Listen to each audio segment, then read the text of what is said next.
You know how sometimes a single experience can just completely change you? I mean, one moment, one journey, and suddenly everything's different. How you see the world, even how the world sees you. Well, we're about to dive into maybe the most profound example of this ever, the story of Moses and his time on Mount Sinai. So, that's the big question we're tackling here. How did 40 days on a mountain totally change a man? This is a story about leadership, sure, but it's also about a divine encounter and a radical transformation. I mean, think about it. How does a guy walk up a mountain as one person and come down as something, well, entirely new? This isn't just a hike, folks. It's a full-on metamorphosis. Okay, so to really get how huge this change was, we have to look at who Moses was before he made that climb.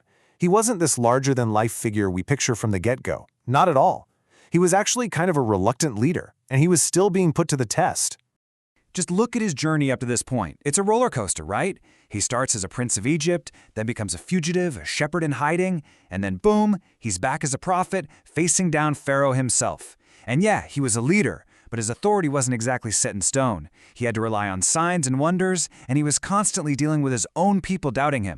And that brings us to the mountain. So after this incredible feat of leading the Israelites out of Egypt, Moses gets called up to the top of Mount Sinai, and then he just vanishes, disappears into this thick cloud for 40 days and 40 nights. This, right here, is where everything changes. It's the absolute heart of his transformation. Let's just pause on that number for a second. 40. It's more than just a number of days, you know? In this context, 40 always means something big. It's a period of intense trial, of purification, of getting ready for what's next. It's like a crucible, this special time set apart where something major is forged. And during this time, Moses is completely, utterly isolated. He's away from all the daily drama, all the complaints from his people. So what on earth was he doing up there for 40 days? It wasn't just sitting around, that's for sure. This was a deep, active, one-on-one encounter. He was literally receiving the blueprint for an entire society. Think about that. The design for how this scattered group of former slaves could actually become a real, unified, functioning nation. And when he came down, he wasn't empty-handed. He had two incredible, tangible gifts. First, you've got the law, the 10 Commandments, basically the moral constitution for the entire nation. And second, he had the plan, this incredibly detailed design for the tabernacle, the place that would become the spiritual center of their whole world. Okay, before we see him come back down, we need to lock in this word, transfiguration. It's a big one. It's not just a little change. We're talking a complete transformation into a more beautiful or spiritual state. It's an outward sign of a massive inner change, and that's precisely what was happening to Moses up there. All right, now for the big reveal, the return. After 40 days, Moses finally comes down. But while he was gone, the people at the bottom of the mountain, well, they got impatient. They actually built a golden calf to worship. So yeah, they're about to meet a very different leader. Not just a messenger anymore, but the living, breathing embodiment of the law he's carrying.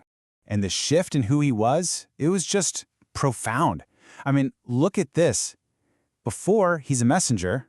After, he is the lawgiver.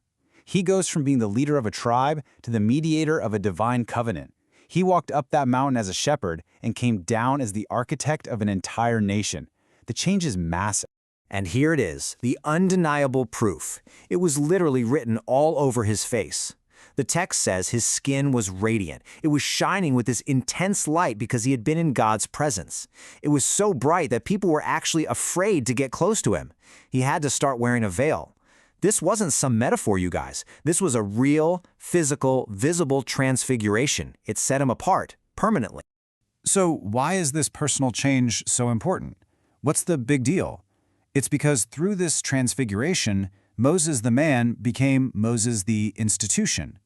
His personal authority, which people could question, got transformed into the permanent, enduring authority of the law itself.